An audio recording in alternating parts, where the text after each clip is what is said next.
Bluff City Media presents The Anthony Sain Show on YouTube at Bluff City Media. Stepping up to the microphone is your host, Anthony Sain. Acknowledge me. What's going on, everyone? Welcome to The Anthony Sain Show. This, of course, is Anthony Sain here live from the Bluff City Media Studios. Kenny Stubblefield behind the glass. What's going on, my guy? My guy in the building again. Good to hear you. Good to see you across the glass, man. Good to be here today. Exciting show today, man. We have two guests today. Colin Cody from WREG Channel 3 here in Memphis. He's the weekend sports anchor there. He's going to come in. He's, of course, a local kid. His dad played football for the University of Memphis, played in the NFL for a while. Good to have him back in the city of Memphis. He's been here almost a year now, so he's going to be here in for Sit Down with Sain. I also have another sit down with Kevin Whitted of Kevin Whitted Basketball Services. He is a real hidden gem in the city of Memphis, Kenny. A lot of people don't know what he know about him or what he's doing. He has basketball camps, basketball clinics, basketball training services. He's got he works with the Big Three. He's doing the Young Big Three this weekend. A camp. Right. Gabe is going to be in that camp today. That camp Friday. I'm excited about that. He works with the Big Three, which is going to be here Saturday. Tony Allen is going to be in town for the Big Three, so he's going to talk about that, talk about his story. Kevin has coached for almost every NBA overseas, team. Everything. Yeah, he's a hidden gem in this city, but we're going to introduce you to him, man. Yeah. And I have a feeling the interview is going to be banging. Yeah, man, me too. I think he's going to be a pretty solid guy. Ready to break him on for sure. But since we last talked, Kenny Stubblefield, the NBA Summer League has been going full blast. The Grizzlies lost their first game in the Las Vegas Summer League. The Las Vegas joint hit a little different than Utah, for sure, man. If there are ever two cities that are different, they have to be Salt Lake City, Utah, and Las Vegas, Nevada. They're not far from each other, but they're two totally different places, for sure. Our guy Bryson Wright from BCM has been there covering it all week, and he said, man, basically, Las Vegas Summer League is a place for a bunch of basketball nerds that just want to talk basketball the entire week. And he's like, this is perfect for me. Well, Bryce is a little different, dude. I'm sure there are other people that have totally different experience with Las Vegas. That might be his experience, but that's not really what Las Vegas is known for. But shout out to Bryson for sure. He has been representing BCM in Las Vegas all this week. It's kind of hard to explain what Summer League is to someone who doesn't know. It's kind of hard to say, okay, well, why are they doing this? I don't know. It's awesome. Just watch it. Because it's hoops, man. Who cares? It's basically your guys who just drafted, which are always the highlights of it, plus some guys who you may recognize from college basketball, some guys who are washouts, the Sam Merrills. I had no clue Sam Merrill was 27 years old either. But anyway, you get your old young guys, your old guys, all those guys out there, and it's really no point. No purpose, no rhyme or reason, but it's beautiful basketball to watch right after the season ends in the dead of summer, and it's amazing. We're going to definitely talk about that today since the last time we talked. Ziaire Williams has been a big topic of conversation. Oh, boy. Not because he's playing in the Summer League, but the fact that he's not playing in the Summer League. It's been a big topic of conversation. It's something I've thought has been a big deal when they first didn't mention him on draft night, when Zach Kleiman spoke to the media, and Zach Kleiman didn't mention Ziaire Williams, there were people who began to speculate, and I'm a speculative dude, so I was trying to wonder why his name wasn't mentioned. Like, is he injured? Yeah, that was my immediate thoughts. I said, okay, this sounds like a situation where he may be hurt, and they just don't want to say he's hurt or something like that, because typically, when you're a third-year player, those guys typically don't play in the Summer League. Right. But in a situation where you had a disappointing season like Ziaire Williams had, you can see a reason why you would want that guy to get out there. James Wiseman is in year 4. Right. And he's playing in the Summer League because he's missed so much time on the court. And he's finally 100% healthy now. So now you want to see what James Wiseman looks like. So that was my thinking of if he's not out there, this would be the perfect opportunity for him to go out there against some lesser players, play a game or two, hopefully look better, way better than everyone else, solidify himself as the guy you would think is the top of that pile of young wings. Well, yeah, I mean, let's be real here. Zaire's competition for that wing spot is playing in the Summer League right now. There's no big bro on his roster that he's concerned about, as far as where his spot in the pecking order is. Ziaire, like I said, he didn't play, and everyone, probably including Ziaire Williams, would consider this past season a disappointment. It was a season that he missed a lot of games, didn't really look good when he was on the court, and it's mainly because of knee injuries, or namely tendonitis. I remember all the cute reports and the cute speculation about, well, you know, Ziaire is 6'10" now as opposed to 6'8" or 6'9" or whatever height. And so maybe probably just some good old growing pains. You remember that? Remember everybody saying that? Probably just some good old growing pains. You ever had growing pains before? Yeah, I had those when I was 17, 18, 16. They suck. Yeah, they're pretty tough. But those reports came out, and then it started being, you know, released that it was, you know, more so tendonitis. And I did a little research on tendonitis. It's not a permanent thing, but it's one of those things where if you don't rest it, if you mishandle it, it can lead to bigger deals. It could be something that can last for a long time. It could become chronic. Right. It can be chronic tendonitis for sure. So I get it. I can see how that can disrupt someone's season, even someone's career. This is the thing about Ziaire Williams. Everyone knows you drafted him number 10 in the draft. And everyone knows the guy that you traded him for, in essence, Trey Murphy, has proven to be a talented NBA player. Like, that's not deniable. You also, last summer, decided to move on from Kyle Anderson, a 6'9" versatile power forward / small forward on this team, and DeAnthony Melton, who you traded away, a guy who's, you know, another proven NBA player. He can score, he can shoot a little bit, he can defend, he can disrupt things. He's a defensive playmaker.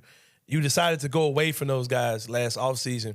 With part of that promise was that you probably felt that part of your rationale, part of your reasoning for moving on from those guys is the promise of a Ziaire Williams, who's a 6'8" versatile forward who can play the 3, probably can play up to the 4. He can play down to the 2.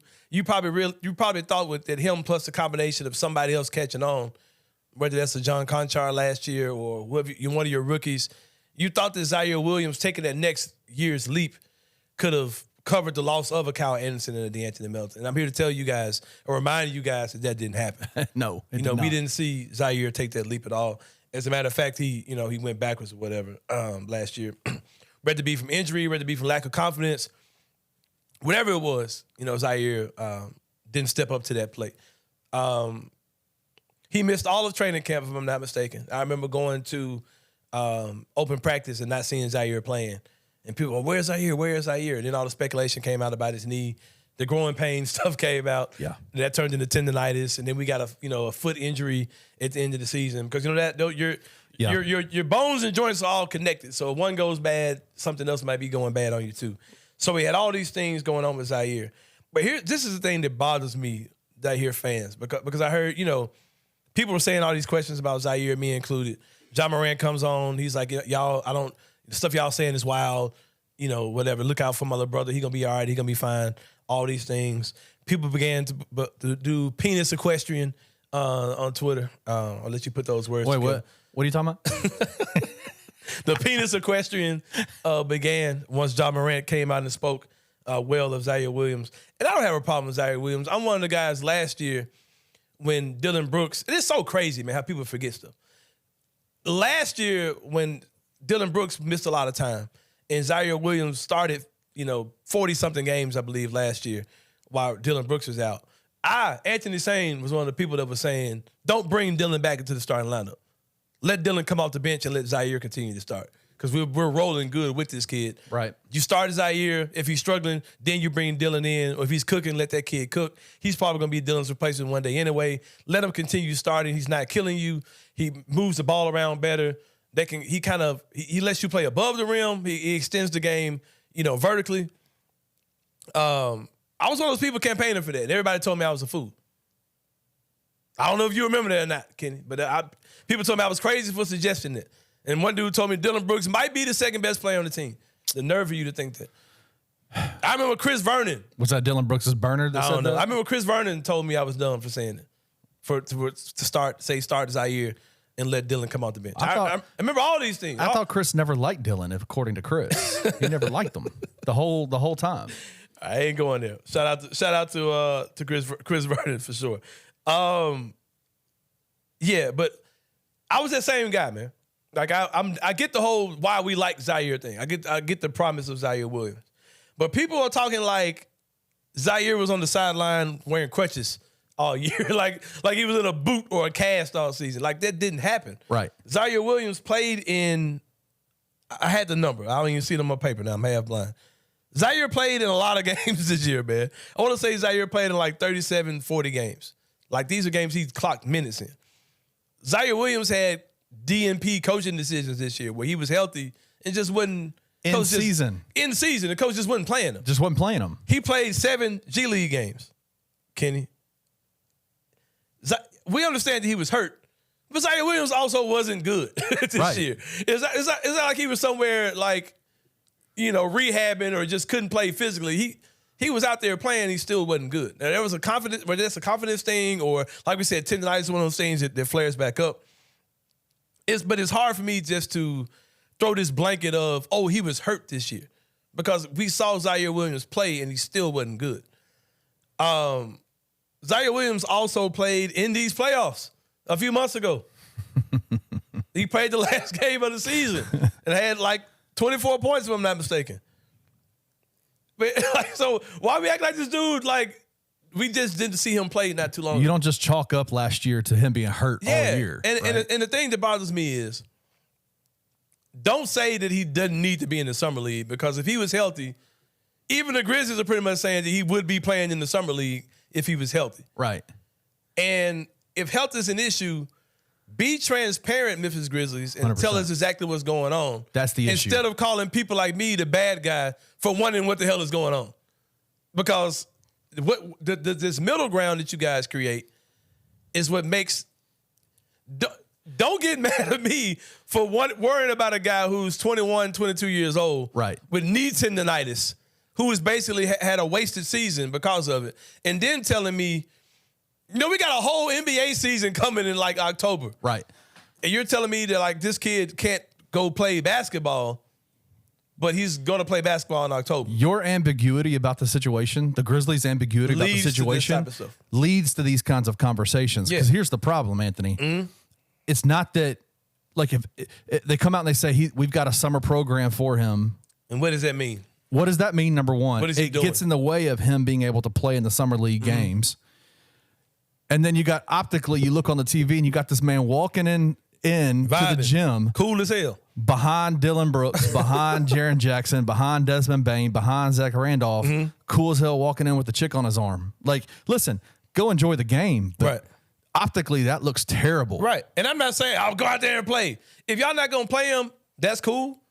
But here's the thing. Jaren Jackson Jr. had an injury that we found out about right after the free agency. You remember that? It was like right before free agency started, we found out that Jaren Jackson Jr. The foot injury. Right. We didn't see Jaren Jackson Jr. in Summer League. Right. And if we had seen him, people would have, he can be out there. He can, you'll hear all that type of stuff. And I'm not saying that Ziaire can or can't play. I don't know. The Grizzlies ain't telling this shit. I don't know if he can play or not. You know what I mean? But it's alarming that we've had a wasted season from this kid from the knee stuff, and you're still saying, no, he can't get out there and actually play basketball. But because he can play in October though, right? But we ain't gonna let him play basketball now. Let me ask you a question. Go ahead. If he's 100% healthy right now, and he is which he clearly is not. If he's coming into this season that's starting in 3 months, is he your automatic penciled in starter at the 3? Talk about starting? The guy. Is he that guy? Is he the guy that fills that role that Dylan Brooks just left? I mean, he should be, but I think the Grizzlies are going to play small this year. I think that lineup that Chris Harrington and DeMichael Cole put out, I don't think they pulled it out of their ass. I think they got that from somewhere. Right. They threw out a lineup that was Desmond Bane, Marcus Smart, and Luke Kennard starting day one. And then when Ja gets back, Ja slides in, Kennard hits the bench. I think they're going to play 3 guards the entire season. I don't think there's ever going to be a David Roddy or Ziaire Williams. I think they're going to do 3 guards the entire season. I don't think they pulled it out of their ass. Because that lineup, you wouldn't just – I think someone's been talking to them. I don't think they just... You're probably right. Yeah. There's no way they just yanked it out of the air. So, But in a perfect world, Ziaire Williams would be that guy. He's a 6'8", 6'9", 6'10", jumbo shooting guard, or even big small forward. Slighter frame, of course. But if anything else, he can defend. He can run the court. You can throw him. He's a lob threat. He can make corner threes on occasion when he gets hot. He's a very good player. I just want to go back to one thing that you were talking about just a few minutes ago about the slander, right? Like the Ziaire slander. Yeah. We ain't having these conversations about John Conchar or about Killian Tilly. Yeah. Like, we're not having those conversations. The reason we're having these conversations is because the level of expectation. Because of the level of expectation that I think the both of us have about Ziaire and his game, what he could potentially be. So it's not we don't think he's going to be that guy. We think he could be that guy. 100%. And this ain't slander, man. This shit is fear. Because, dude, you got a knee issue that had you out the entire season. And it's lingering with you right to this day, to the point where they're like, nah, man, just sit down a few more months. We need to save you. That's wild, man. Like, I can't be the only person that's concerned about it. Like, the way that they're talking about this entire thing. And I'll say this, man. I'm not going to knock John Morant for coming in and defending him and keeping us away from the bad people like myself. And I'm not mad at that type of stuff. He's supposed to do that. Yeah, he's supposed to do that. I get it. But at the end of the day, bro, this is basketball. Like, I saw Jordan Adams get cut after bad surgeries or whatever. Right. Like, dude, at the end of the day, you got to play basketball, man. And whether you play it now or you play in October, the stuff they're saying about that knee is super alarming to me. And it probably should be alarming to you because we just saw this guy waste his second year. And the reason why people are saying this is because of injuries. And these are injuries that are aggravatable injuries where you have to get off of it to play. I mean, to be fine. We just saw him playing a few months ago in the playoffs. And we're asking him to turn around again in October for an 82-game season. And if this is what we should look forward to, that's a healthy fear that I think that I have, for sure. And I'll say this, like I said, it's about playing basketball. And guess what? There's a 6'9", 18-year-old version of you they just drafted that actually looks... That's out there hooping, man. That's out there doing some stuff I don't even think you can do. You know what I mean? So it's a business, man, and it can be over. Like I said, I saw the Grizzlies get rid of Jordan Adams because he was hurt, and he never got back into the league. You know what I mean? So either you can play or you can't, man. Look at the narratives about Jaren Jackson Jr. a few years ago before he got his health together. You know what I mean? Over the last couple of years. There were narratives about Jaren Jackson Jr. being a waste of a pick and a bust because of his lack of availability. So, like I said, I'm not here to dump on Ziaire Williams. I think if he's great this year, I'll be the first person to be excited. I'm the same person who defended him and said, nah, man, leave Dylan ass on the bench. Let Dylan come in as a six-man. Matter of fact, I'm the same person last year who wrote an article on Grizzly Bear Blues, Kenny, saying, start Dylan Brooks at power forward while Jaren Jackson is away so you can keep Ziaire Williams as your starting small forward. Play both of them. That was me saying it. So you were the author of the 3-guard lineup. Yeah. I said last year, start Ziaire at the 3, bring Dylan in at the power forward, let him play Jaren's role. Right. He's not going to be Jaren's, a totally different type of power forward. But Dylan can guard forwards. He can guard guys that are bigger than him. Let it be Steven Adams, Dylan, Bane, Ziaire, Ja. Do it like that. That's what I was saying. Yep. But so don't act like I got a problem with Ziaire Williams. I'm just scared out of my ass wondering what is this dude going to be? Because it's basketball. It has to play out on the court. Regardless of who's your buddy, who's your big bro, little bro, all that, you got to get out there and play basketball, man. So I wish the best for him. I'm hoping that we see him in training camp and we see him play some preseason games because if they decide to play a small forward, that position should be his to lose. It makes sense for no one else. 100% agree, man. But yeah, man, we're about to take a break. We're going to sit down with Sain with my boy Colin Cody from WREG Channel 3. Like I said, enough talking, man. We got to do this on the basketball court, and hopefully we'll see Ziaire out there soon for sure. We got Colin Cody coming up, like I said, for the sit down with Sain, and we'll see you guys in a minute here on the Anthony Sain Show.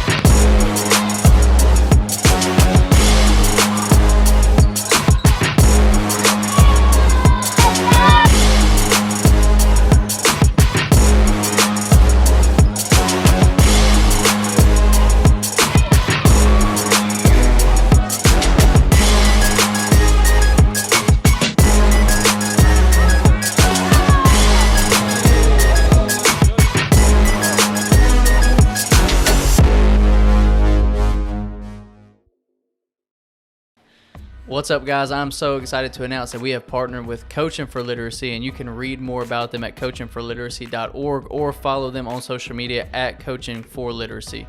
Your subscription to Bluff City NIL is 100% tax deductible because of our partnership together. Thank you for supporting Memphis Tiger student athletes and helping promote the monumental cause of childhood literacy.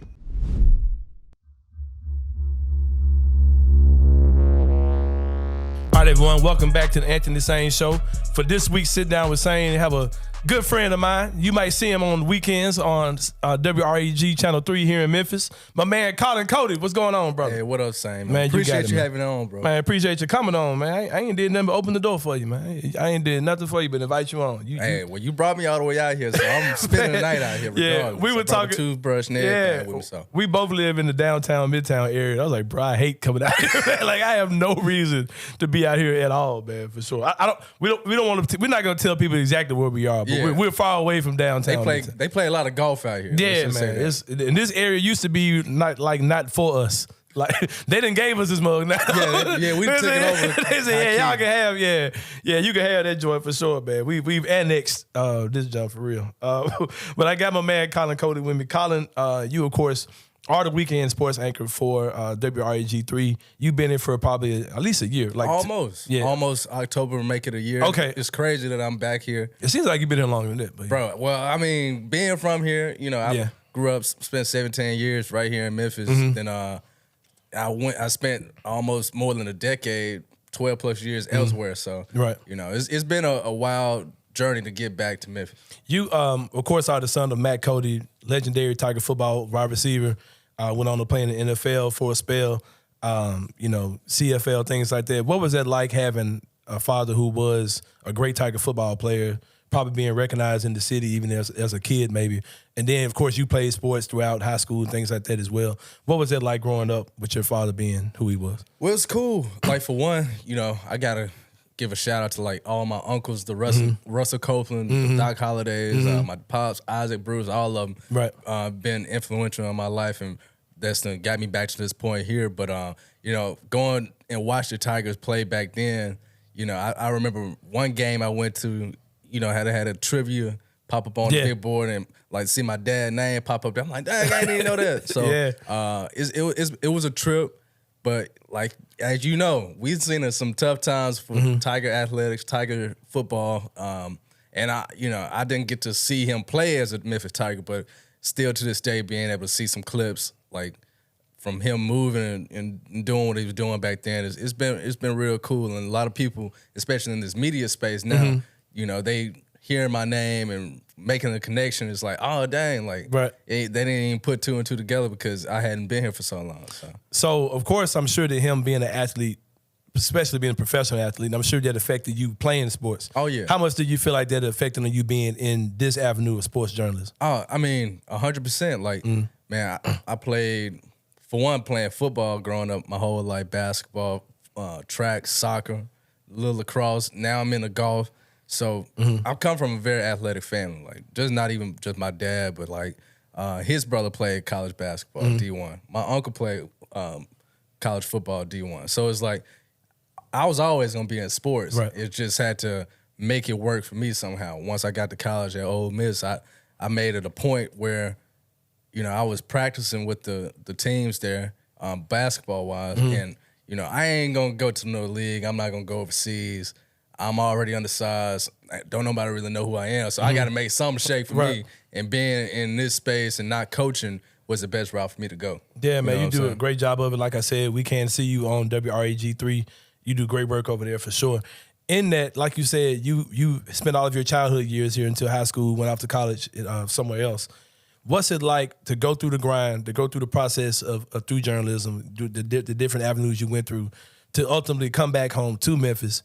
I'm sure there's some good to that because you're here at home, and there's some bad to that because there's people who still want you to be, the kid you were back then. What's that like coming back home, covering the teams that you grew up being a fan of here in the city of Memphis? It's been an interesting challenge and dynamic. Like, for one, coming out of college and trying to make a name for yourself and just taking job opportunities that you ain't never heard of these places before. It was, challenging for anybody coming out of school, but I just had to I knew I was always gonna make it or break it in myself. A lot of people didn't give me a lot of opportunity coming out of college just because, I didn't really go through the traditional route with internships and all this stuff. I kind of grinded and made my way through from behind the scenes, working in the news business, learning the ins and outs of how to shoot, edit, and doing stuff like that, being in the field, working on the news side of things, then getting the opportunity to go to Louisiana, being a sports person down there in a small little town called Alexandria.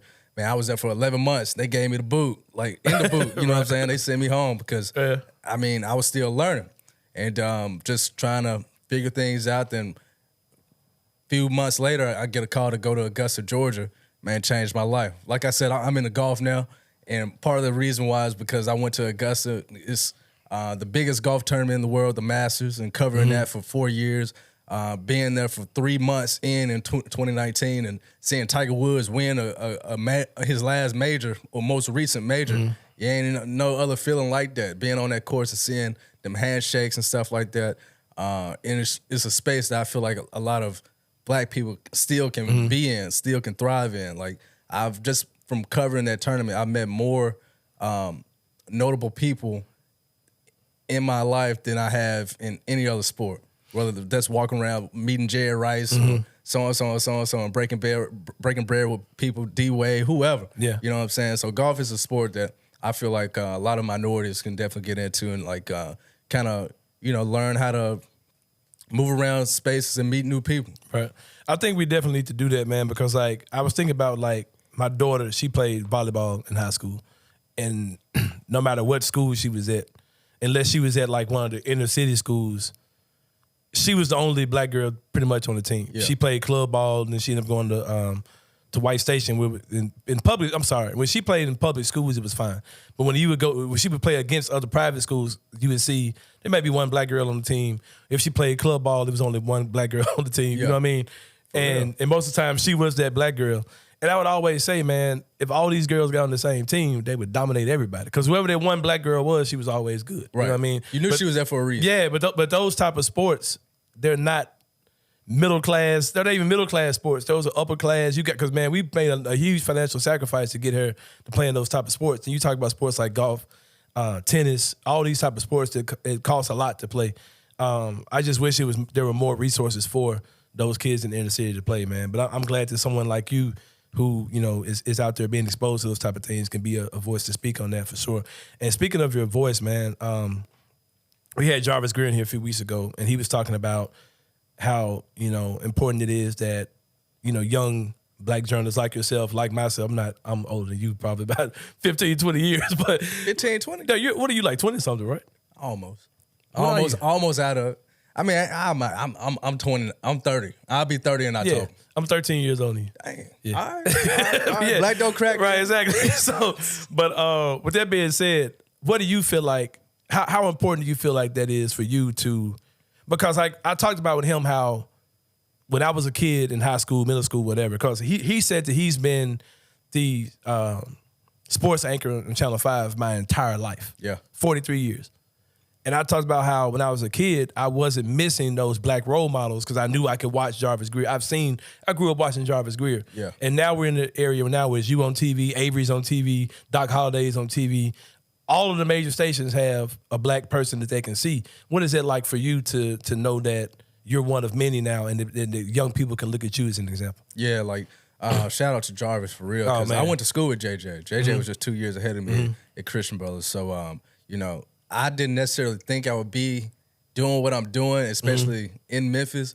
And I think that's one of the best things and most unique things about being from a city that's diverse and has a lot of character and a lot of people that look like you. Because, man, you go elsewhere, you ain't going to see this all the time. Right. So, but to be at Channel 3, like, I don't know how many African-American men came before me.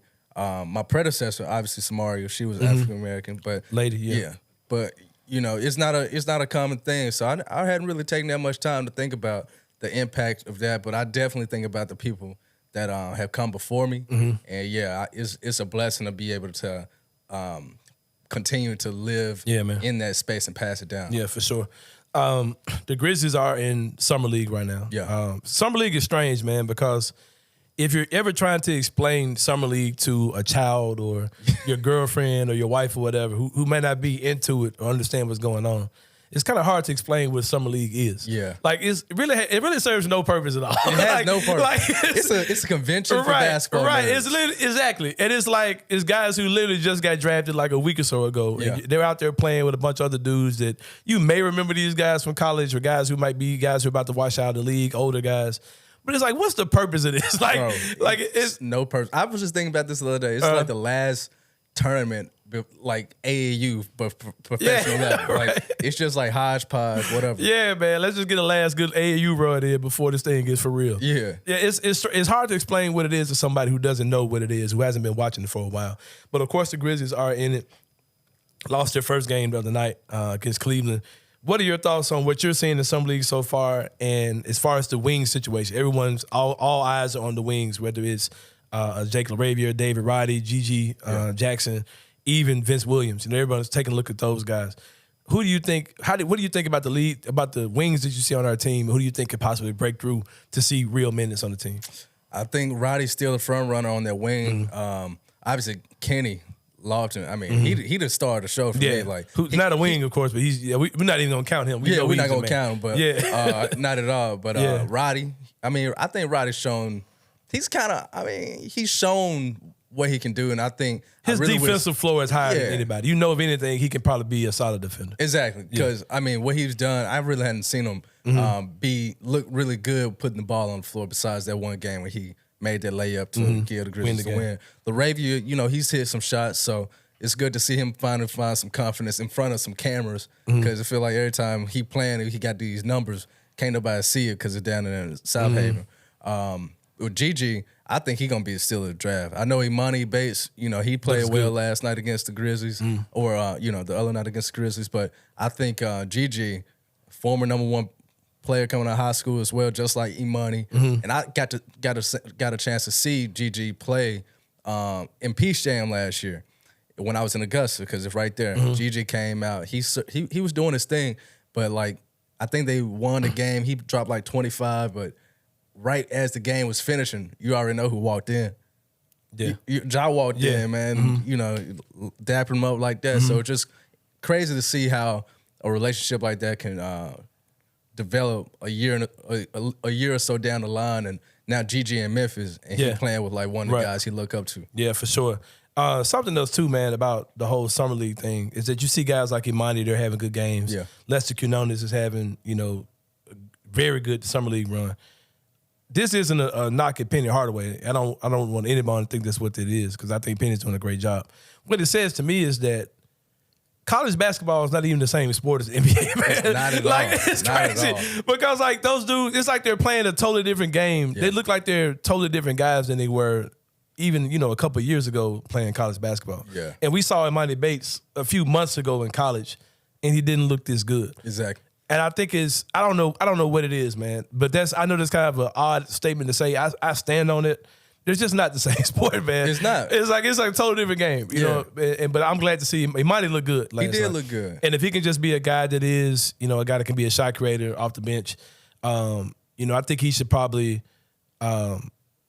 I think his days of wishing to become a superstar probably already ended. But I think he probably could be just known as a shot maker in the NBA. And I'm pulling for him for sure, man. Yeah, especially, so much talent and everything. Everybody was calling him the next KD. Yeah. You know what I'm saying? So he only 19 too, though. So I think that's the whole thing about college, like the expectation. If people don't live up to that hype, that 1 year, that 2 years that they're there, they kind of ride them, watch them out, right? Like Gigi, he had a good year at South Carolina last year, dropped averaged like 16 in the SEC, all freshman team.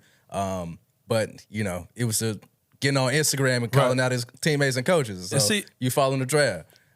So it's interesting to see how guys mature, and I think that's one of the biggest things about college. It's about can you be really good at playing basketball all day long and all year round, but without being at home, not somebody holding your hand and calling you, you know what I'm saying? So, right. And that kind of speaks to the narrative of it all too, man, because I was thinking about this on draft day, because everyone was like, with Gigi, and I think Gigi is amazing. I don't want this to come off as a slight, but people were like, okay, well, this kid's still supposed to be in high school, and he came out early. Probably shouldn't have came out early. Like, what if Imani had did the same thing? What if he'd have said, instead of going to Eastern Michigan, all right, man, I'm just going to declare for the draft? You know what I mean? Yeah. What would we be saying about Imani Bates? Because we've got all these, like, excuses set up. I hate that word. I can't think of another word, but we're ready. We've got all these reasons why Gigi is the reason where he is right now. But it could have very well been the same thing. What if Gigi stayed in school and played another year? What would they be saying about him? Yeah. So I think both of them have very similar paths possible. I want to see both of them succeed. I think I'll take the 6'9" kid any day over 220. You know what I mean? Yeah, I'll take him. I think he's going to be a great player. I think both can be great. But I'm glad that Imani has his opportunity now to kind of carve out his own path. Yes. Like I think he was living up to other people's expectations, living out other people's dreams for him in the past. And I'm glad he's in the league now. And I'm sure he's going to make that roster. Yeah. And I'm glad that you'll be able to see him, carve out his own even if path. he's on a two-way, he'll, for him get that run. Yeah. And he probably won't get no much bigger than what he is, to be honest with you. But He'll be a slight player like that probably forever. Yeah, But he if he can always knock been down put it shots, in the hole, yeah, you know what I'm saying? he'll get a check forever. And he doesn't have to be Kevin Durant. Right, he doesn't have to be. He can be Kevin Martin. You know what I mean? He Yeah. ain't got to be. You know what I mean? So yeah, I'm really pulling for Imani, man. I'm glad that he's everything's panning out with him. And Kendrick too, though. Yeah, Kendrick. He's with the Warriors, right? Yeah, him and Lester. Yeah, so I'm happy for all those guys. Like I said, that's not a knock at Penny, but it's a total different game, man. Yeah. Because you might have games in college where, hey, Lester, you rebound good as a guard. Go play power forward for 12 games. You know what I mean? Yeah. And he'll never do that in the NBA. You know what I mean? So even it's so different, man. And with the Imani, you needed him to be like this mega scorer when really all he needed to be is just kind of a catch and shoot guy. But you didn't really have the luxury. You're trying to make him your point guard, and it's just all these different type of things. And I think it's the buy-in from high school when somebody coming in with all of these accolades. And you expect him to be this super powered guy in college, and you're not ready for that. Like we don't know what's gonna happen with the Mikey Williams situation, but like Mikey, one of them guys too, that's always on the Instagram, blah blah blah, with the that people just know who they are, and they probably just really want to hoop, but. They don't really, and you don't know how Penny would use him either, right? Because he's like 6'5" too. Yeah. So it's always interesting, like you said, with college. Yeah, man. What's taking your boy Jahvon Quinerly so long to commit, though, man? I don't know, bro. Because last week we did the show, and I was like, man, by the time this airs, I'm expecting this to be old news. I'm expecting Jahvon Quinerly to be announced that he's headed to Memphis, and it's been a week, man. We heard nothing. I don't know, man. I don't know if he got stuck in traffic somewhere. Yeah, it might be, man. Phone might be dead. Because he ain't, I don't know. But I know Penny really trying his best to, round out this roster. Because, and I think they look better than what a lot of people thought that they were going to look once the summer had started. Right. Because when the whole Mikey fallout happened, it was looking kind of bleak. Yeah, it was like looking kind of rough. But he's been able to kind of fill in some of those gaps. But the sooner this kid signed, the better, though. Yeah. We don't want to say we need him. They need him. To be a finished product for sure. What about DeAndre Williams? Do you think that's going to be a positive thing? Do you think that's going to happen? He's going to get cleared? I just feel like it would have happened by now. What do you mean as far as NCAA? Yeah, I don't know why they're going to drag that out to tip off of the game one for the though, right? Like, he gonna be out of shape and probably be working at a job. He might be 35 by the time. Hey man, you sound like the national media trying to knock on my boy, man. But I'm just saying, I don't know. Like I don't know what his major was, but at some time, bro, I will hang it up. Yeah, I mean, I'm not. He can go overseas, but he's probably making more money in NIL in Memphis than he would make overseas, though. And he gets to stay in America. He ain't got to go to. That's a good point. Wherever, your mama can come see you. Yeah, he get to stay in Memphis where people show him love and man. But why not go to Spain? Why not go to Portugal? I ain't gonna lie, bro. I'll give me one more year at the best here too. Because there's certain perks of being in the city that being a Tiger, man. That's know what true I mean? too. Yeah, life is easy. Yeah, but that's definitely good stuff. Hopefully, we get word on both of those guys, sometime soon. The Grizzlies, of course, picked up 2 players that made them go over the 15-player limit. You got Josh Christopher, which they acquired in the Dylan Brooks sign and trade, and also Isaiah Todd. They got from Phoenix with the pick swapping situation. Puts them at a situation where they've got 17 guys under contract now, plus your two-way guys. You, of course, can take 20 into camp, and you have until a certain date before the season starts to trim that down to 15 plus 3. those two guys, and also G.G. Jackson, we talked about this last week, are a little bit of a curveball for what we normally see the Grizzlies do. Yeah. They normally get guys who've been experienced college players, been playing for a while, and they've got an NBA skill, whether it be shooting, playmaking, defending. They like guys that have high, steal ratios and, all these type of things. The David Roddies. Yeah, David Roddies, Jake LaRavias, all these guys, even, Desmond Bain, Brandon Clark, all these guys kind of fit into a certain mold. When you go out and you draft a G.G. Jackson, who was a top high school prospect, who had a rough college career, that's a total opposite of dude that they've drafted over the years. They take him in the second round, and they even talked like they kind of had eyes on him going into the draft. Yeah. A guy like G.G. Jackson. Then you acquire Josh Christopher, who was a top high school player as well. Lottery pick. He had all the accolades. He was supposed to be a lottery pick, and he fell down. Then you get Isaiah Todd, who didn't play college basketball. He went the professional route. I mean, the G League route. Out of high school. Those aren't three typical guys that the Grizzlies even take a look at. Yeah, you're right. But part of me is like, with the new NBA, with the new way the CBA is looking now, you kind of have to take these low-risk, high-reward guys who could be on a two-way contract that you can turn into a player in a couple of years. You can kind of extend the life of that high-value contract that you have. What do you think about that? And if you're the GM, would you invest in those type of guys, or kind of go with the guys you've already got, the John Conchars, the Jake LaRavias, those type of guys? How would you handle that roster crunch if it were up to you? I think it's going to be interesting. And I didn't think that we could sit here in July and be like, the Grizzlies are actually having this is a good problem to have. Mm-hmm. If you are Memphis, that means, you fill in some gaps that you didn't have last year, obviously. Mm-hmm. Hate to see Tyus leave, but with the acquisition of D-Rose coming back to Memphis, which is going to be huge, just that locker room presence as a whole. Then you get the Marcus Smart, somebody that you can really plug in anywhere on the floor. Position, yeah. You know what I'm saying? Like, that's hard to get. And I think that's also just going to contribute to what's on the rosters and the way the new NBA is going with this positionless basketball. You get you a GG, you get you these guys that has the size, this athleticism that can shoot. And I think you just have to work with them. And it really puts Kleiman in a tough position moving forward. Because he got to do something. He got to do something. Right. You cannot take more than 15 like on the roster on opening day or whatever. So I think I don't know, man. I think you might have to start sending off those contracts like that and replenish those with these new guys. The contract. Yeah, the contracts. Right, there you go. So, like, I mean, I see you tweet about it, but I ain't getting into all that. But you know what I'm saying? So I think when you look at it like that and you look at what it's costing you, you can ultimately probably make a better decision on saving some space and some money at the same time by keeping some guys down in South Haven. Yeah, man, because you could get those guys to put them on a two-way. Yeah. Because you can have Isaiah Todd.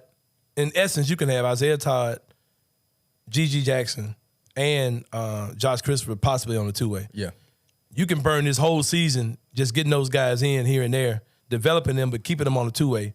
You can technically do it all over again next year and then bring them up on a real deal. Right. And that's a luxury that you have. And you know what you got from there. So you'll know what your Roddies and your LaRavias, what they are at that point. Your Ziaires. You know what I'm saying? Like, I wish we could see Ziaire right now, but unfortunately that's not a situation that we get to see him play out this, going into his fourth year. Right. No, third year. Yeah. Going into his third year.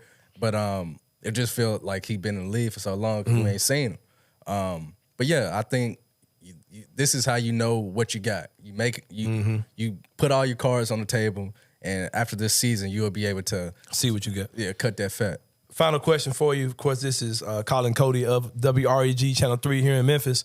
You talked about Derrick Rose and Marcus Smart. What do you think? Because it really feels, because I don't know if you saw this, man. I don't know what this show was. I don't watch this show. I've seen it before, but I don't know what this show was. It's a bunch of dudes in a barbershop. Yeah. It was a Derrick Rose interview that was like 3 hours and a half long, and I watched every second of it. Yeah. Incredible stuff. Like, I was like, okay, Kleiman had to have seen this.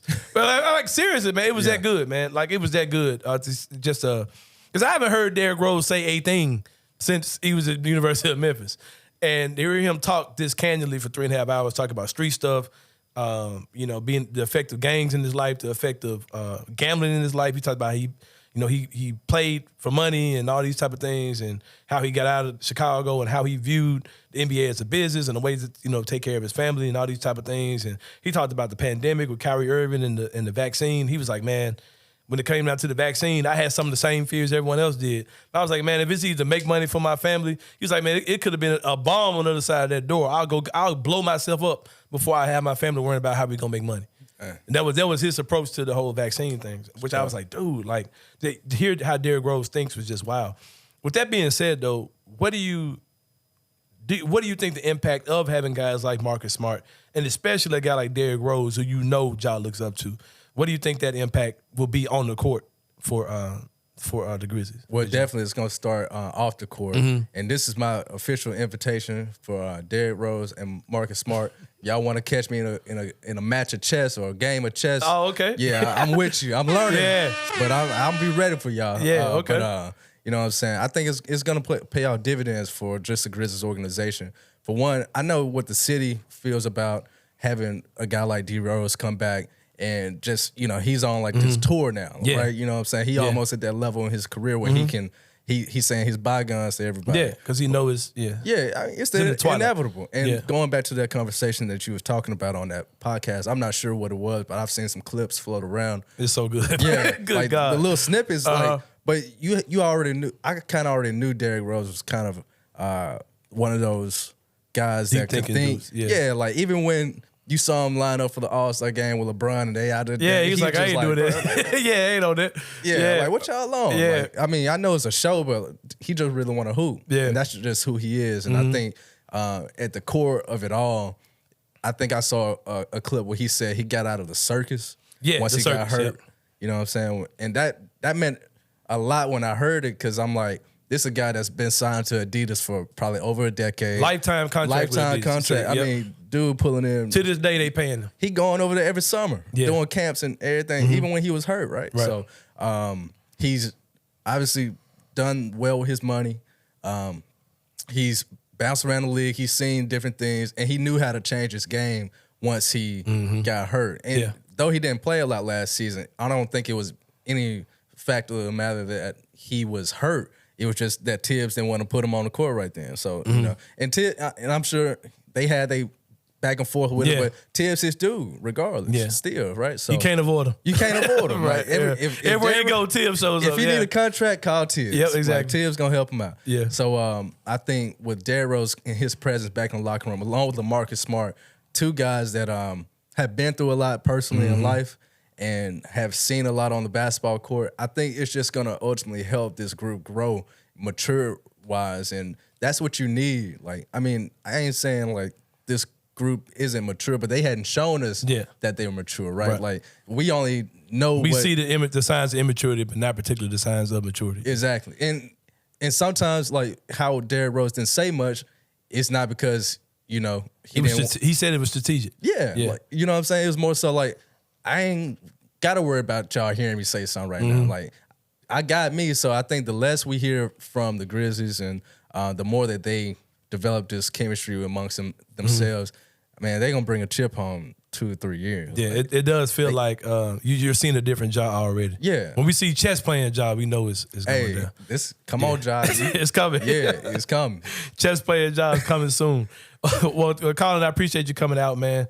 You guys check out Colin Cody on WREG Channel 3. Man, brother, appreciate you coming out, man. Appreciate you, dog. For sure. We got to head back to the downtown, midtown area. Yeah. This ain't for us out here, man. Nah. Sundown. We're about to take a break, man. We come back. We're going to do the three-pointer here on the Anthony Sain Show. See you guys in a minute.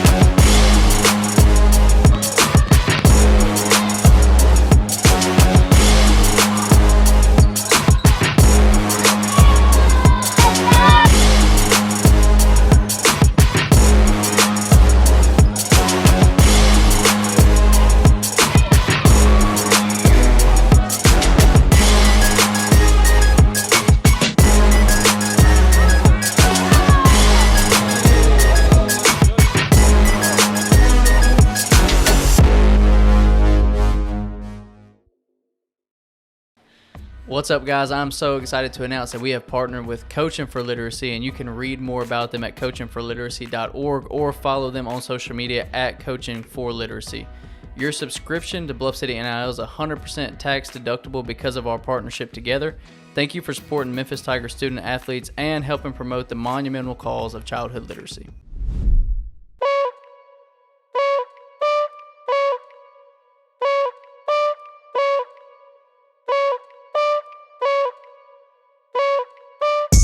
All right, everyone, welcome back to the Anthony Sain Show. Just wrapped up with my guy, Colin Cody. Solid interview, man. Colin is an amazing dude. Like I said, young, up-and-coming journalist here, sitting in a big seat, man, over there at WREG Massive Channel seat, 3. yeah, man. Like I said, young inspiration to all the young journalists in the city of Memphis, especially those of color, man. Colin is an awesome kid, man. Super smart, super witty. He can speak about anything in the world. The future is definitely bright for him. Excited to have him on today. The three-pointer, let's talk about it. It's three big topics in the world of sports that are going on right now. Number one, Kenny Stubblefield, the NBA is having a mid-season tournament. Most people are talking about it as dumb. I don't think it's the most brilliant thing in the world. I don't get it, But man. I'm not. No, here's the thing though. I'm going to simplify this. You know, most stuff that's in the three-pointer is almost kind of a quasi inside the same brain thing too. Let's just be real, man. I'm gonna tell you something about the beast of humanity, a beast of people. We effing love brackets, Kenny Stubblefield. Like, we like brackets, man. Like, lied. brackets excite us. And I'm not saying, like, people are going to be glued to the screen for this, but people are going to watch it, man. Oh, absolutely. And, like, something else smart that they did was, it's like, we're gonna announce the groupings, like, you know, group A through whatever, E or whatever, F, whatever they got, six groups or whatever. They didn't just take the divisions. They scrambled you up and put you in different groupings. Yeah, that's kind of dope. Yeah. So it's like, now I care about the Lakers a little bit. Yeah. You know what I mean? So it's not going to be terrible. Now, everybody is just going up. Everywhere you listen to radio, TV, people talking how dumb it is, how pointless it is. Oh, these guys only won championship in the NBA. Yeah, that's cool. But y'all ass love brackets, man. Yeah. Y'all love brackets. Yeah. Anthony Sain loves brackets. And moving on to the next round. Bro, we watched the Summer League. Right. Where it's like your rookies who may or may not be good in real life playing against a bunch of schmoes. And we dissect into it. Every rookie that comes out. We're dissecting Sam Merrill's game, bro. Like, people like saying, you think we can get Sam Merrill back? Sam Merrill won't play a minute for Cleveland. Yeah. Can he start for those 25 games? Yeah, could he be the job replacement? Yeah, y'all know Luke Kennard is younger than Sam Merrill. And Luke Kennard's been in the league 5 years. Look, Sam Merrill is 27 years old, bro. But the point I'm trying to make is, no, it's not going to be must-see TV, but you're going to watch it. You're going to be intrigued by it because it's brackets, and we love brackets, man. Like, right. I'm going to watch it. And I'm going to talk a gang of shit to LA Laker fans. I can tell you that. And when you see those group standings and all that kind of stuff coming out, you're going to care about it. Yeah. Why not? It's more basketball. It's more basketball, man. You'll watch it, and I'm sure they'll find some way to make it cool. They'll probably have guys mic'd up. You know, they'll do something different. It's not gonna look like a normal game. Are they doing it in like they did with the bubble in like one spot, or is it everywhere? I don't know. I haven't looked at any details other than they got teams and groupings. It's like I said, it's not a big deal. It's not terrible. I mean, whatever. We love brackets, man. Our guy Parrish said it's everywhere until they get to the semifinals. Yeah, that's what I'm saying. But all this in one place, right? But it's like you're playing your normal schedule. Okay. But your games you're playing on your schedule count in your grouping. Okay. So and then after that, the actual tournament is in one place, right? So yeah. So is this taking the place of the All-Star game? No.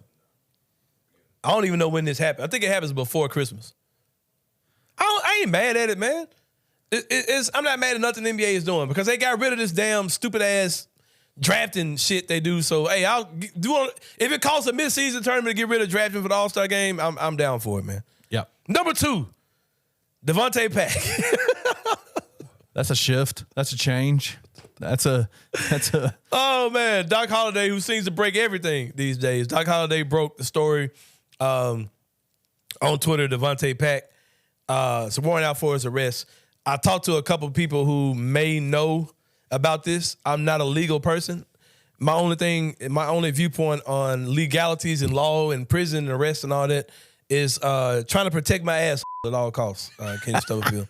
It's the only thing I can tell you about the legal system. I'm just trying to protect my ass, man. So whatever keeps me out of jail. That should be the number one. Yeah, that's all I know. That's all I can tell you about the legal system. But someone who knows a little bit more than me, who doesn't have a bone in it or ass to protect, told me that I may be paraphrasing this wrong. I mean, and they may be wrong. I don't know. I'm gonna take their opinion on this. And people are saying, does this mean that he's taking the fall for Ja, or people try to make everything's about Ja. Everything's Law and Order. Everything's Law and Order CSI. You know what I mean? And the way it was explained to me is that in this civil case, Ja Morant is claiming that the actions he took towards Josh Holloway were in self-defense. And that's still up for debate according to this civil suit, right? Like, that's what the purpose of this suit is. Ja saying, this is self-defense. I don't owe y'all nothing. The kid made an aggressive move towards me. I swung on him to defend myself because I felt threatened. Okay, then let's deliberate about that. Let's talk about that. That's the thing. But when Devonte Pack came in during the deposition and said, yeah, I hit the kid. It's like, oh, okay, well, that's illegal. Because you can't do that. Right. You can't just punch the kid for no reason. So now he's in trouble because he said something that's not covered by this civil suit. That's the way it was explained to me. We call that dry snitching is what we call it. On his own ass. On his own ass. Yeah. But I'm sure that's not a big deal. I'm sure if anything, that's a misdemeanor. I don't know. He'll probably won't serve any time in prison, but yeah. Nah, it'd be fine. Yeah, strange story. Stranger story. Number 3. Pat Fitzgerald fired at Northwestern. I'm going to call this one Wild and Crazy White Men. That's what we're going to call this segment. Listen. Yeah, 2 people going to talk about Pat Fitzgerald and Bobby Huggins, who we're going to talk about in this number 3.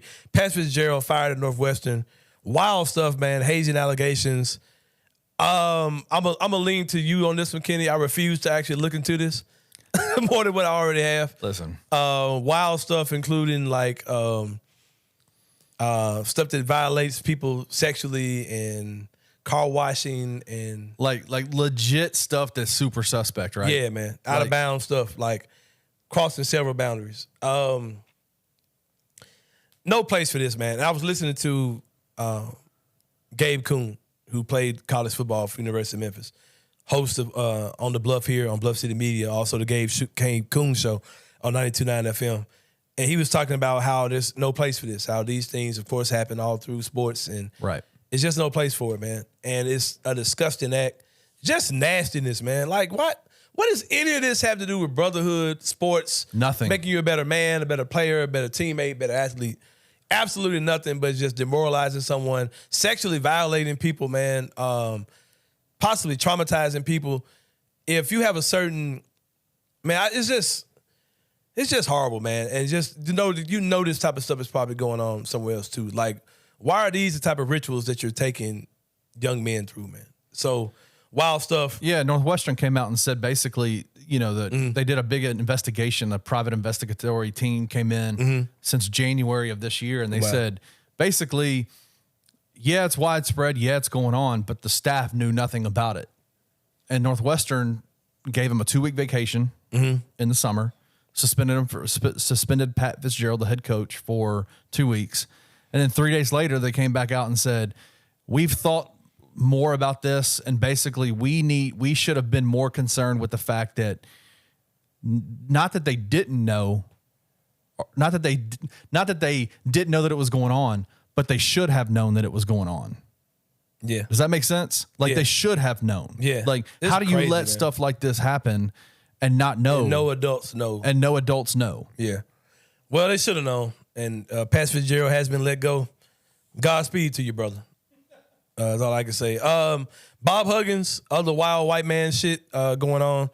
Bob Huggins, of course, let go for drunk driving, dropping homosexual slurs on the radio. I think a week or so later. Not once, but twice. Yeah. Then let go for drunk driving.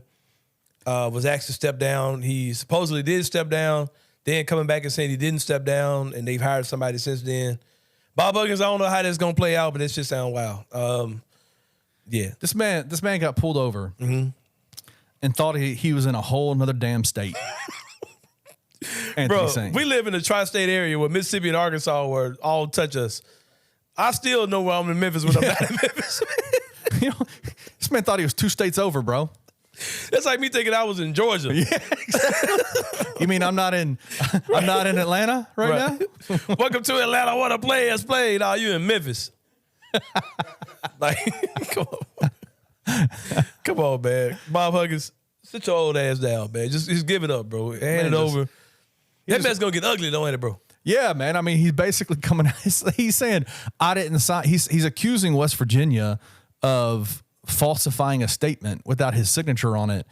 But his damn wife sent an email saying he's resigning. He told the staff, he told the players he was resigning, and now he's like, nah, it's not really what Bob happened. Huggins, it's over for you, brother. Hey, treadmill mentality, I guess, man. It's over. Man. It's over, fam, for sure. Man, yeah. But that's a 3-pointer this week. Hope you guys enjoyed it. We about to take a break. Kenny Stubblefield have a very exciting guest coming on. The Junior Big Three is something he's having, a basketball camp here in the city of Memphis. Gabe is going to be at that joint Friday, man. And he's also with the Kevin Whitted Basketball Services. That's what he does, individual training, taking guys to the next level. No matter how good you think you are, he said he can make you better in all facets of the game, on and off the court. I'm excited to talk to him. You guys are going to enjoy it. Kevin Whitted from Kevin Whitted Basketball Service joins us next on the Anthony Sain Show.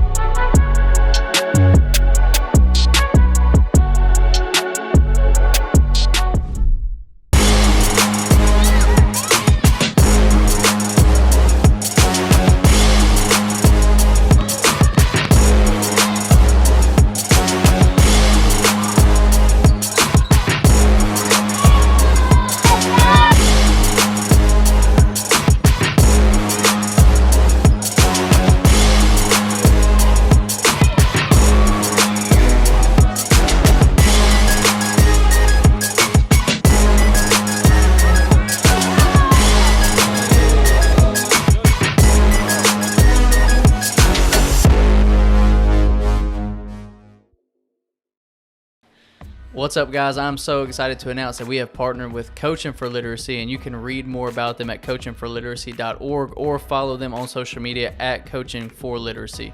Your subscription to Bluff City NIL is 100% tax deductible because of our partnership together. Thank you for supporting Memphis Tiger student athletes and helping promote the monumental cause of childhood literacy.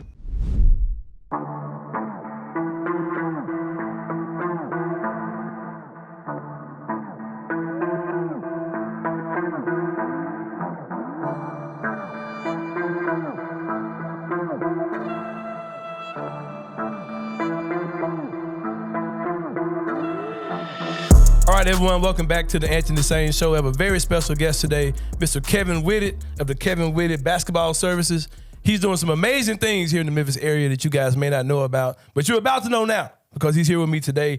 He's also doing a very exciting youth basketball camp with the Big Three. The Big Three, of course, is going to be here this weekend, this Saturday. You guys go pick up the tickets for that. We're going to talk about that towards the end of the interview, but first, I want to give with Kevin Whitted today. Kevin, how you doing today, sir? Doing good, man. Man, good to have you on for sure. Kevin, you have a long resume. You are a former McDonald's All-American. You played basketball at the University of Tennessee. You were in the NBA for a while with the Dallas Mavericks, playing overseas, all those type of things. How do you feel like those things led up to what you're doing now as a trainer, work with young people, the next generation of great basketball players? Really just took all the steps necessary to be in the position I'm in. You know, being a great high school player, understanding the college system, playing in the pro game, in the NBA, and also overseas, and also coaching, you know, for 4 NBA teams and being a head coach in the G League as well. You know, so you're talking about an 18 to 20-year period after that, which gave me a chance to really, you know, get my feet in so many areas of the game. So I had a chance to really touch everything. So that made me much more well-rounded and made me a better player development coach and just a coach in general. I saw that you worked with guys like LeBron James. I saw Vince Carter, Langston Galloway, Amari Stoudemire, Julius Randle, who's in the NBA right now.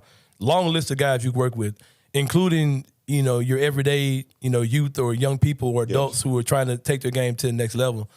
A lot of people can have a lot of negative things to say about today's game. What's one of the hardest habits to break that you see with some of the people that even pros that come to get your service? Well, the thing is, I mean, today's game is great. I think the game has expanded so much. It's changed dramatically because of positionless basketball. Right. The main thing, we just want to make sure that players are fundamentally sound and still understand what they can get to, get to the primary areas per position that you play. If you're a point guard, you still need to have certain skill sets to play the point position. You need to be a floor leader, a distributor, an organizer.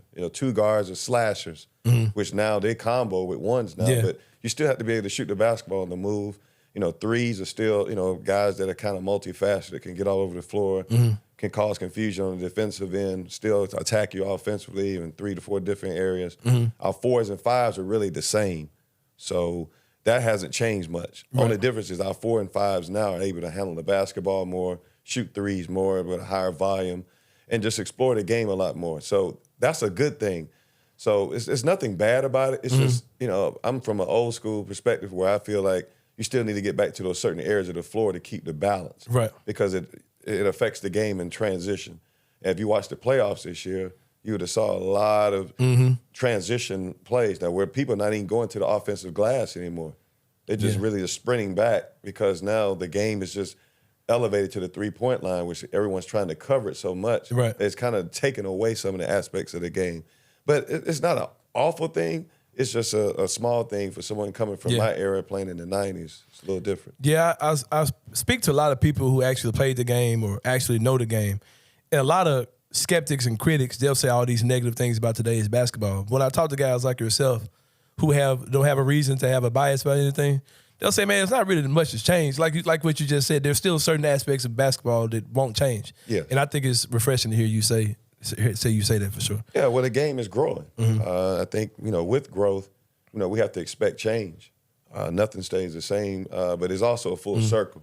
So the things that you're watching right now, it'll circle back to how it used to be in the 80s if you're not careful, just like the high top fade. Right. I had a high top fade in the late 80s and 90s. It's back It's now. back, yeah. Now everybody's rocking the sponges, with it. So the thing is, it all circles back. It's just like the game. So people just have to be patient, enjoy what they're watching, and evolve with the game.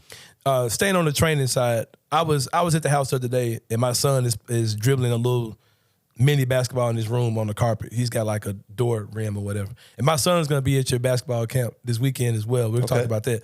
And I'm hearing him talk to whatever the little voice animated thing is, like the command thing on YouTube. He's like, how to dribble like Kyrie Irving. Like he's telling the YouTube to find it. So he's watching these type of videos.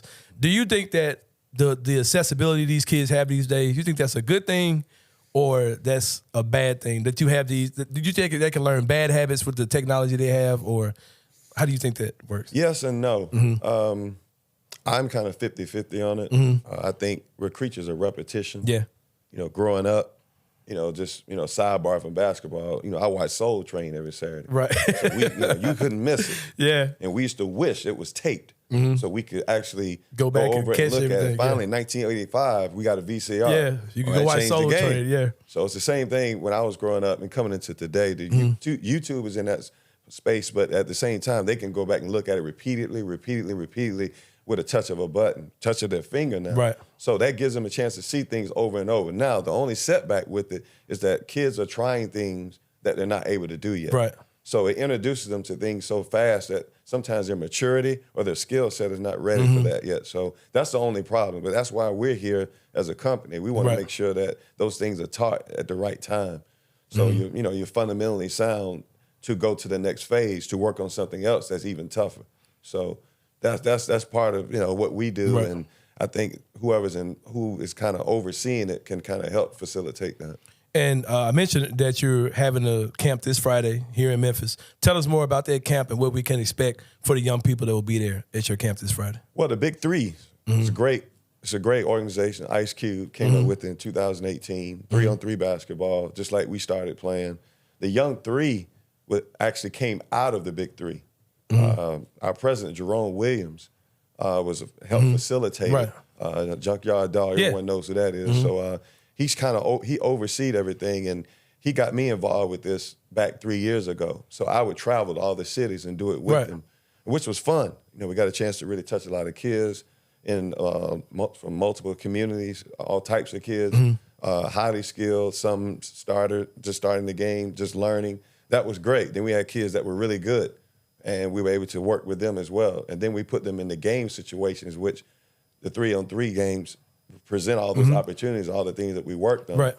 I have my own basketball services, so when we missed that opportunity in 2020 because of COVID, right. when they came back, I told them I would obviously work with them from a personal standpoint with my business to kind of help offset everything that they were doing as well, right. and add some other ingredients to make sure that the teaching was at a higher level.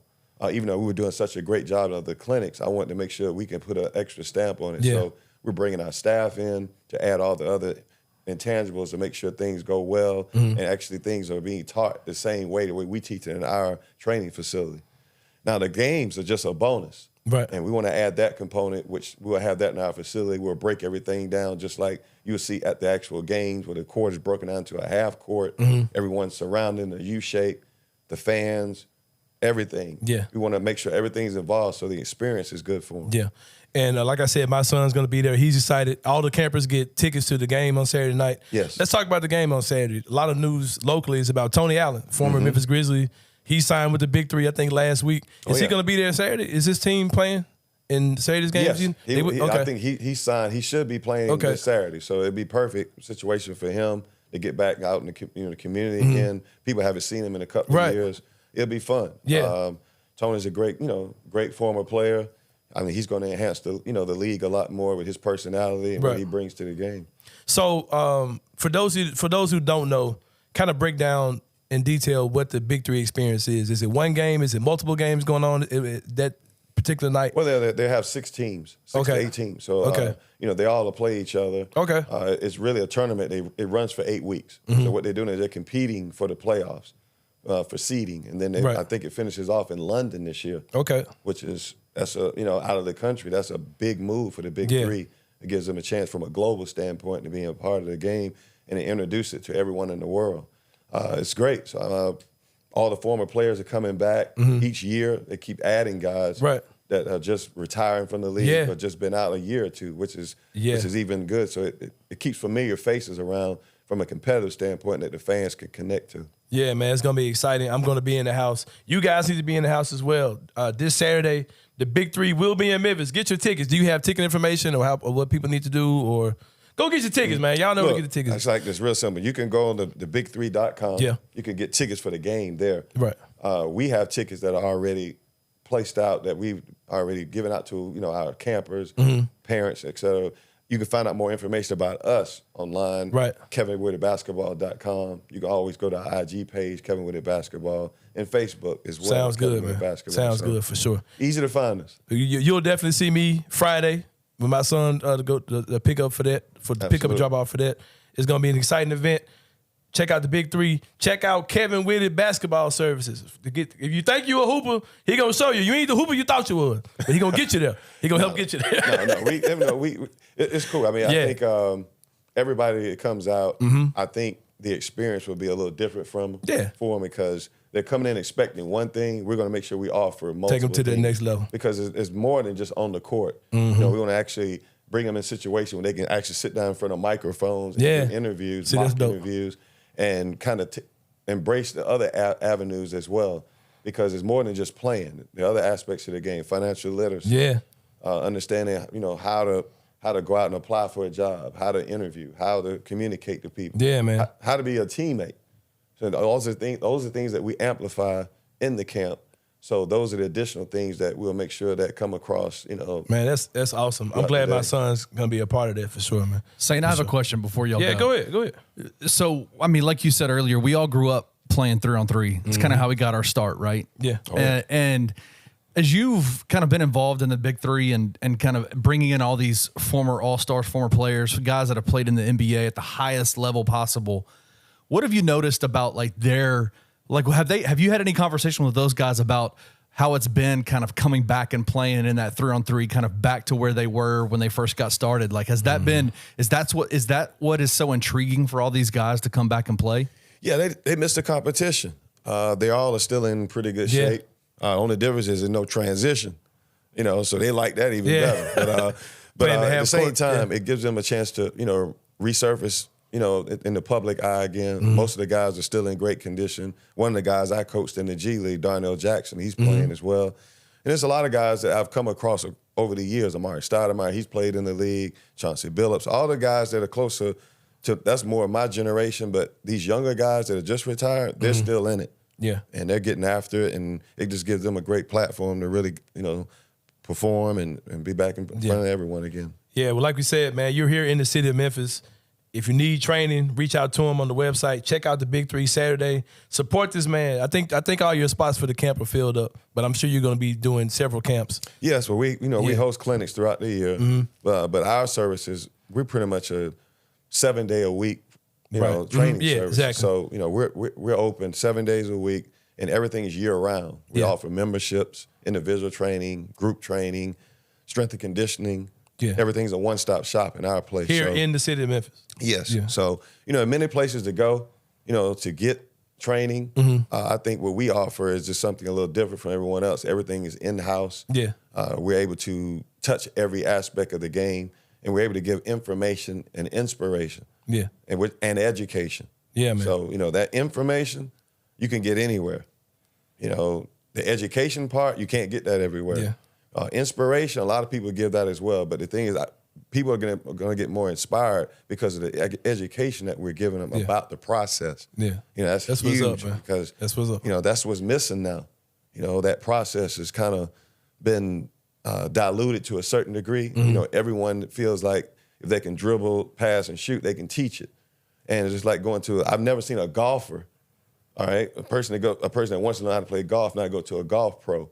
So I believe you should go to people that have the information, have the education, have been through the process. They've actually had some success, and they also had some failure. Because I've had a lot of failure in my life in the game, which can help a lot of guys in every level. Yeah. Particularly at the college and pro level. So when we bring in our college and pro players, I can really speak to them about all the things that I went through, which I can kind of help speed up that process to help them kind of skip over some holes and pitfalls that they obviously is coming to them, but we can actually help them avoid those things if they're able to tap into it quickly. A wise man told me that, experience is not always the best teacher. Sometimes you can talk to somebody who's already been through it, so you don't have to go through it. So that's definitely awesome. Well, Kevin, we appreciate you coming on today. Mr. Kevin Whitted, Kevin Whitted Basketball Services. Check him out. What's the website one more time? KevinWhittedBasketball.com. Check it out for sure. About to take a break. When we come back, we're going to wrap this thing up with Inside the Same Brain. See you guys in a minute.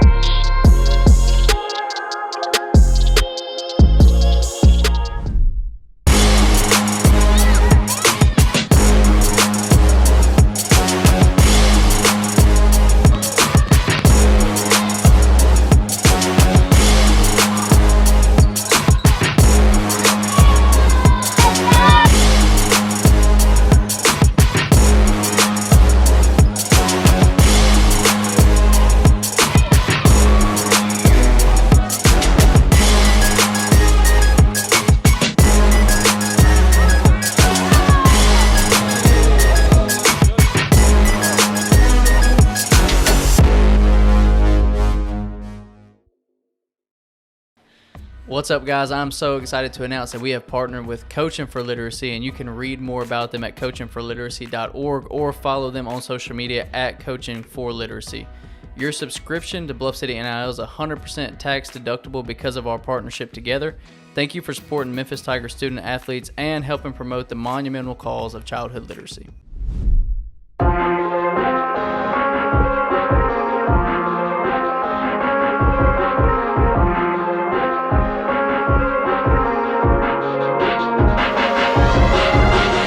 Guys, welcome back to the Answer the Same show. Great interview with Kevin Whitted, man. I wish you guys could have got the behind the scenes after the recording went off stuff. He would definitely be back on here again, man. Just an OG in the game, man.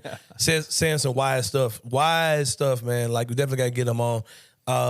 Good segment for sure. Definitely got to get him back here to talk about more stuff about basketball. He said some good stuff about the Grizzlies when we went off, and John Morant he's really thinks that John's going to be fine. So we're not going to give y'all many details about that. But inside the same brain, Kenny Stubblefield, no NBA except for the Summer League. So in my downtime, I've been watching a little television, man. I've been trying to unwind. I don't watch much TV at all, to be honest with you. Yeah. But the stuff I'll watch that shit, man. Yep. When I decide to turn something on, I'm going to watch that mug, and I'm going to be into it, and I'm going to talk about it. I'm going to tell other people. I'm like the dude that just got out of jail trying to tell you about Jesus. Dude, we've been on that. I mean, like, I'm the dude who, when it comes down to TV watching, I don't watch much, but when I watch, I want to tell everybody about it. And I'm going to tell y'all about what I'm watching right now, what I just finished watching. Anything that brings up nostalgia gets me. Yep. I'll just be honest with you. Or reminds me of a better time in life, or it gives me more in-depth information about something I thought was awesome back in the day. And I just finished watching, I don't know the name of it, Muscle and Mayhem, I think. Yep. But it's called Muscle and Mayhem, the unauthorized story of American effing gladiators. Bro, come Which on. was, when I heard about that, I was like, oh shit, you done lost your mind thinking I'm not gonna watch this shit. American Gladiators, if you don't know, was a show where they had anywhere from 6 to 12 super swole, like steroid, jacked up, like athletes, former athletes that would come out and basically try to stop normal people from winning these games. And they were games of skill, game of athletic talent or whatever. And it was a very combative type of thing. They had games that were just iconic, man. Like the games they had. The joust. The joust was. Oh my God, the cannonball. When Yes. Shooting the cannonball. Yeah, like you're swinging on like a rope. Yeah. And have to knock this person over. The thing with the tennis ball shooting. Those are the three. And the football thing. The tackling, when they're trying to get the ball stop you from going across the football thing. Then you had to wrestle the guy at the end. And then the other one was the one where you had to put the ball in the baskets or whatever. And they were trying to stop you from doing that. You had got points. Awesome games, bro. Everyone remembers the gauntlet, whatever it's called at the end. Like, all of it was just super dope. You remember the personalities. And watching this, they did a documentary to show you how they made the bacon, or just show you that's the story of this show, the rise, the fall, hiring people getting hurt. They ain't had no damn insurance. You know what I mean? Like, and the staff never got a raise. They did the show for 7 years.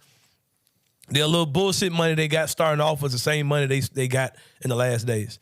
The guy who was over the show would not negotiate with them. And they got nothing off of merchandising, Kenny Stubblefield. Nothing. Like, they had toys, action figures, they had lunch boxes, shirts.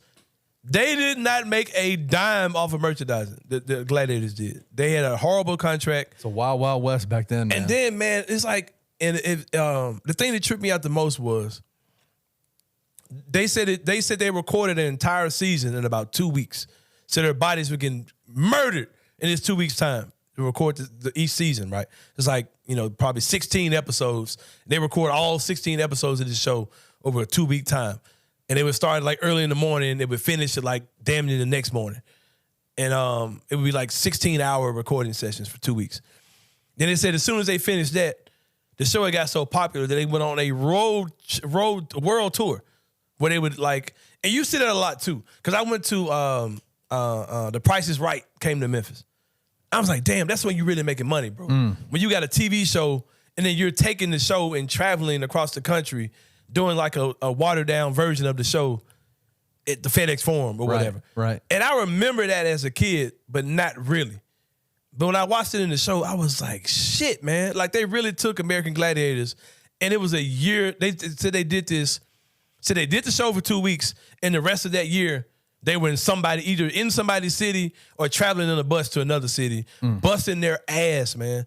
They said they were making like $5,000 a week back in 1990. Man.